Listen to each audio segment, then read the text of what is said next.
ಮನೆಗೆ ಬಂದು ಊಟ ಮಾಡುವ ಬಿಡು ಅಂತ ಅವಳು ಅನ್ಕೊಂಡಿರ್ತಾಳೆ. ಆದ್ರೆ ಕಾಲೇಜ್ ಹೋಗಾದ್ಮೇಲೆ ಗೊತ್ತಾಗುತ್ತೆ ಅವತ್ತು ಅವಳಿಗೆ ಸ್ಪೆಷಲ್ ಕ್ಲಾಸಸ್ ಬೇರೆ ಇದೆ ಅಂತ. ಸೌಜನ್ಯ ಬ್ರೇಕ್ಫಾಸ್ಟ್ ಕೂಡ ಮಾಡಿರಲ್ಲ ಅಂಡ್ ಲಂಚ್ ಬಾಕ್ಸ್ ಕೂಡ ತಂದಿರಲ್ಲ. ಹಾಗಾಗಿ ಲಂಚ್ ಟೈಮ್ ಅಲ್ಲಿ ಸೌಜನ್ಯನ ಒಬ್ಳು ಫ್ರೆಂಡ್ ಜಾನ್ವಿ ತಾನ್ ತಂದಿರುವಂತಹ ಲಂಚ್ ಬಾಕ್ಸ್ ಅಲ್ಲಿ ಒಂದಿಷ್ಟು ಲಂಚ್ ನ ಆಫರ್ ಮಾಡ್ತಾಳೆ. ಆದ್ರೆ ಸೌಜನ್ಯ ಪರವಾಗಿಲ್ಲ ನೀನ್ ತಿನ್ನು, ನಾನ್ ಮನೆಗೆ ಹೋಗ್ಬಿಟ್ಟು ಊಟ ಮಾಡ್ಕೊಂತೀನಿ ಅಂತ ಹೇಳ್ತಾಳೆ. ಸುಮಾರು ಮಧ್ಯಾಹ್ನದ 3:45ಕ್ಕೆ ಕಾಲೇಜ್ ಬಿಡುತ್ತೆ.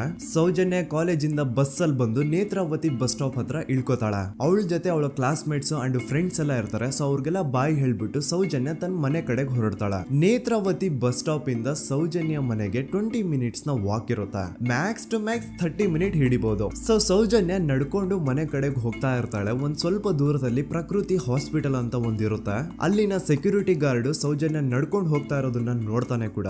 ನಂತರ ಸೌಜನ್ಯ ಒಂದು 10 ನಿಮಿಷ ಹಂಗೆ ಮುಂದೆ ನಡ್ಕೊಂಡು ಹೋಗಾದ್ಮೇಲೆ ಸೌಜನ್ಯಗೆ ತನ್ನ ಮಾವ ಸಿಗ್ತಾರೆ. ಅವರು ಸೌಜನ್ಯನ ನೋಡಿ ಮಾತಾಡಿಸ್ತಾರೆ. ಯಾಕಮ್ಮ ಕಾಲೇಜಿಂದ ಇಷ್ಟು ಲೇಟ್ ಬರ್ತಿದೀಯಾ ಅಂತ ಕೇಳ್ತಾರೆ. ಆಗ ಸೌಜನ್ಯ ಇಲ್ಲ ಮಾವ, ಕಾಲೇಜಲ್ಲಿ ಸ್ಪೆಷಲ್ ಕ್ಲಾಸ್ ಇತ್ತು ಹಾಗಾಗಿ ಲೇಟ್ ಆಗ್ಬಿಡ್ತು ಅಂತ ಹೇಳಿ ಒಂದೆರಡು ಮಾತಾಡಿಸಿ ನಂತರ ತನ್ನ ಮನೆ ಕಡೆಗೆ ತಾನು ಹೊರಡ್ತಾಳ. ಈಗ ಆ ಒಂದು ಪಾಯಿಂಟ್ ಇಂದ ಸೌಜನ್ಯಗೆ ತನ್ನ ಮನೆ ಹೋಗ್ಲಿಕ್ಕೆ 10 ನಿಮಿಷ ಬೇಕು. ಮ್ಯಾಕ್ಸ್ ಟು ಮ್ಯಾಕ್ಸ್ 20 ಮಿನಿಟ್ ಅನ್ಕೊಳ್ಳಿ. 3:45ಕ್ಕೆ ಕಾಲೇಜ್ ಬಿಟ್ರೆ ಅರೌಂಡ್ 4:30ಗೆ ಮನೇಲಿ ಇರ್ಬೇಕಾಗಿದ್ದು ಹುಡುಗಿ 6:15 ಗಂಟೆ ಆಗಿದ್ರು ಮನೆಗೆ ಸೇರಿರಲ್ಲ. ಸೊ ಮನೇಲಿ ಸೌಜನ್ಯ ಅವ್ರ ತಾಯಿಗೆ ಟೆನ್ಷನ್ ಸ್ಟಾರ್ಟ್ ಆಗುತ್ತೆ. ಏನಪ್ಪ ಈ ಹುಡುಗಿ ಎಷ್ಟೊತ್ತಾದ್ರೂ ಇನ್ನು ಮನೆಗ್ ಬಂದಿಲ್ವಲ್ಲ ಅಂತ. ಸೊ ಅವ್ರೇನ್ ಮಾಡ್ತಾರೆ, ಸೌಜನ್ಯ ಅವ್ರ ತಂದೆ ಕಾಲ್ ಮಾಡ್ಬಿಟ್ಟು ರೀ ಹಿಂಗೆ 3:30-4 ಗಂಟೆಗೆ ಕಾಲೇಜಿಂದ ಮನೆಗ್ ಬರ್ತಿದ್ದಿದ್ ನಮ್ ಹುಡುಗಿ ಇವತ್ತು 7 ಗಂಟೆ ಆದ್ರೂ ಇನ್ನು ಮನೆಗ್ ಬಂದಿಲ್ಲ, ನೀವು ಸ್ವಲ್ಪ ಬೇಗ ಮನೆಗ್ ಬಂದು ವಿಚಾರಿಸಿ ಅಂತ ಗಾಬ್ರಿಲಿ ಹೇಳ್ತಾರೆ. ಸರಿ ಅಂತ ಸೌಜನ್ಯ ಅವ್ರ ತಂದೆ ಮನೆಗ್ ಬಂದ್ಬಿಟ್ಟು ಸೌಜನ್ಯನ ಫ್ರೆಂಡ್ಸ್ ಕ್ಲಾಸ್ ಮೇಟ್ಸ್ ಯಾರ್ದೆಲ್ಲ ಅವ್ರ ಹತ್ರ ನಂಬರ್ ಇರುತ್ತೋ ಅವ್ರಿಗೆಲ್ಲ ಕಾಲ್ ಮಾಡ್ಬಿಟ್ಟು ಸೌಜನ್ಯ ಬಗ್ಗೆ ಕೇಳ್ತಾರೆ.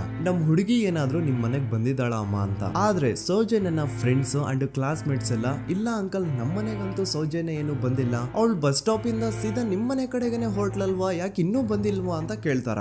ಆಗ ಸೌಜನ್ಯ ಅವ್ರ ತಂದೆ ಇಲ್ಲಮ್ಮ ಬಂದಿಲ್ಲ ಹಾಗಾಗಿನೇ ಕಾಲ್ ಮಾಡಿರೋದು ಅಂತ ಹೇಳಿ ಕಾಲ್ ಕಟ್ ಮಾಡ್ತಾರ. ದೆನ್ ಸೌಜನ್ಯ ಅವ್ರ ತಂದೆ ಸೌಜನ್ಯ ಅವ್ರ ಮಾವ ಕಾಲ್ ಮಾಡ್ತಾರ. ಅಳಿಯ ಎಲ್ಲಿದ್ಯಾ, ನನ್ ಮಗಳು ಇನ್ನು ಮನೆಗ್ ಬಂದಿಲ್ಲ, ನೀನೇನಾದ್ರೂ ಅವಳನ್ನ ನೋಡ್ದ ಅಂತ ಕೇಳ್ತಾರ. ಆ ಕಡೆಯಿಂದ ಅವರು ಸೌಜನ್ಯನ ಮಾವ ಹೇಳ್ತಾರೆ, ಹ್ಞೂ ನಾನ್ ನೋಡ್ದೆ, 4:15 ಹಾಗೆ ಆ ಹುಡುಗಿ ಕಾಲೇಜಿಂದ ಬರ್ಬೇಕಾದ್ರೆ ನನಗ್ ಕಾಣಿಸಿದ್ಲು, ನಾನ್ ಸ್ವಲ್ಪ ಮಾತಾಡ್ದೆ ಅವಳ ಹತ್ರ, ಅದಾದ್ಮೇಲೆ ಅವಳು ಮನೆ ಕಡೆ ಹೋದ್ಲಲ್ಲ, ಯಾಕೆ ಇನ್ನೂ ಬಂದಿಲ್ವಾ ಅಂತ ಅವರೇ ಉಲ್ಟಾ ಕ್ವಶನ್ ಕೇಳ್ತಾರ. ಈ ಕಡೆ ಸೌಜನ್ಯ ಅವ್ರ ತಂದೆ ಇಲ್ಲ 7 ಗಂಟೆ ಆದ್ರೂ ಮಗು ಇನ್ನು ಮನೆಗ್ ಬಂದಿಲ್ಲ, ನಮ್ಗೆ ಯಾಕೋ ತುಂಬಾ ಗಾಬರಿ ಆಗ್ತಿದೆ, ನೀನೊಂದ್ ಕೆಲ್ಸ ಮಾಡು ನಮ್ಮವ್ರನ್ನೆಲ್ಲ ಸೇರ್ಸು ಎಲ್ರೂ ಸೇರಿ ಹುಡುಕುವ ಅವಳನ್ನ ಅಂತ ಸುಮಾರು ರಾತ್ರಿ 7 ಗಂಟೆಯಿಂದ ಹಿಡಿದು 11 ಗಂಟೆವರೆಗೂ ಸೌಜನ್ಯನ ಮನೆಯವರು ಅಂಡ್ ಊರಿನ ಜನ 200-300 ಜನ ಸೇರ್ಕೊಂಡು ಸೌಜನ್ಯನ ಹುಡುಕ್ತಾರೆ. ಆದ್ರೆ ಸೌಜನ್ಯನ ಒಂದು ಸುಳಿವು ಸಿಗಲ್ಲ. ಸೊ ಕೊನೆಗೆ ಸಹಾಯ ಕೇಳ್ತಾ ರಾತ್ರಿ 11 ಗಂಟೆ ಹಾಗೆ ಸೌಜನ್ಯನ ತಂದೆ ತಾಯಿ ಅಂಡ್ ಊರಿನ ಜನ ಎಲ್ಲ ಬೆಳ್ತಂಗಡಿ ಪೊಲೀಸ್ ಸ್ಟೇಷನ್ ಹತ್ರ ಹೋಗ್ತಾರ. ಅಲ್ಲಿ ಪೊಲೀಸ್ ಅವ್ರ ಹತ್ರ ಕಾಲೇಜ್ ಹೋಗಿದ್ ನಮ್ ಹುಡುಗಿ ಇಷ್ಟೊತ್ತಾದ್ರೂ ಇನ್ನು ಮನೆಗ್ ಬಂದಿಲ್ಲ, ಎಷ್ಟು ಹುಡುಕಿದ್ರು ಸಿಗ್ತಾ ಇಲ್ಲ, ಸೊ ಪ್ಲೀಸ್ ಒಂದು ಮಿಸ್ಸಿಂಗ್ ರಿಪೋರ್ಟ್ ನ ಫೈಲ್ ಮಾಡಿ ನಮ್ ಹುಡುಗಿನ ಹುಡುಕೊಡಿ ಅಂತ ಕೇಳ್ಕೊತಾರ. ಆದ್ರೆ ಪೊಲೀಸ್ ಅವರು ಒಪ್ಪಲ್ಲ. ಇಲ್ಲ ಯಾವುದೇ ಪರ್ಸನ್ ಮಿಸ್ಸಿಂಗ್ ಆದ್ರೆ ಆಫ್ಟರ್ 24 ಅವರ್ಸ್ ಆದ್ಮೇಲೆನೆ ರಿಪೋರ್ಟ್ ಫೈಲ್ ಮಾಡಕ್ಕಾಗೋದು. ಸೊ ನೀವ್ ಒಂದ್ ಕೆಲ್ಸ ಮಾಡಿ, ಈಗ ಮನೆಗ್ ಹೋಗಿ ನಾಳೆ ಬೆಳಿಗ್ಗೆವರೆಗೂ ನೋಡಿ, ನಾಳೆ ಬೆಳಿಗ್ಗೆವರೆಗೂ ನಿಮ್ ಮಗಳು ನಿಮ್ ಮನೆಗ್ ಬಂದಿಲ್ಲ ಅಂತಂದ್ರೆ ಆಗ ಬಂದ್ಬಿಟ್ಟು ಮಿಸ್ಸಿಂಗ್ ರಿಪೋರ್ಟ್ ನ ಫೈಲ್ ಮಾಡಿಸಿ ಅಂತ ಹೇಳಿ ಕಳಿಸ್ತಾರ. ಆಗ ಆಲ್ಮೋಸ್ಟ್ ಮಿಡ್ ನೈಟ್ ಆಗಿರೋದ್ರಿಂದ ಅಂಡ್ ಮಳೆ ಬೇರೆ ತುಂಬಾ ಜೋರಾಗಿ ಬರ್ತಾ ಇರುತ್ತೆ. ಸೊ ಈ ಸಿಚುವೇಶನ್ ಅಲ್ಲಿ ಸೌಜನ್ಯನ ಹುಡುಕ್ಲಿಕ್ಕೆ ಆಗಲ್ಲ. ನಾಳೆ ಬೆಳಿಗ್ಗೆ ಸೇರ್ಕೊಂಡು ಅಗೇನ್ ಎಲ್ರು ಸೌಜನ್ಯನ ಹುಡುಕುವ ಅಂತ ಸೌಜನ್ಯನ ಮನೆಯವರು ಅಂಡ್ ಊರಿನ ಜನ ಎಲ್ರು ತಮ್ಮ ಮನೆಗೆ ಹೋಗ್ಬಿಡ್ತಾರ. ನೆಕ್ಸ್ಟ್ ದಿನ ಅಂದ್ರೆ 10 ಅಕ್ಟೋಬರ್ 2012 ಬುಧವಾರದ ದಿನ ಬೆಳಿಗ್ಗೆ 10 ಗಂಟೆ ಹಾಗೆ ಸೌಜನ್ಯನ ಮನೆಯವರು ಅಂಡ್ ಊರಿನ 200-300 ಜನ ಸೇರ್ಕೊಂಡು ಅಗೇನ್ ಸೌಜನ್ಯಗೋಸ್ಕರ ಹುಡುಕಾಟ ಸ್ಟಾರ್ಟ್ ಮಾಡ್ತಾರ. ಹುಡುಕಾಟ ಪ್ರಾರಂಭಿಸಿದ್ದು ವಿತಿನ್ 2 ಅವರ್ಸ್ ಒಳಗಡೆನೆ ಸೌಜನ್ಯ ಸಿಗ್ತಾಳೆ. ಆದ್ರೆ ಶವ ಆಗಿ ಆ 200-300 ಊರಿನ ಜನ ಎಲ್ಲ ಸೇರ್ಕೊಂಡು ಏನ್ ಸೌಜನ್ಯನ ಹುಡುಕ್ತಾ ಇದ್ರು ಅದರಲ್ಲಿ ಯಾರೋ ಒಬ್ರಿಗೆ ಸೌಜನ್ಯನ ಮನೆಯಿಂದ ಕೇವಲ 10 ನಿಮಿಷ ದೂರದಲ್ಲಿರುವಂತಹ ಒಂದು ಹಳ್ಳನ ದಡದಲ್ಲಿ ಸೌಜನ್ಯ ಮೃತದೇಹ ಸಿಗುತ್ತಾ.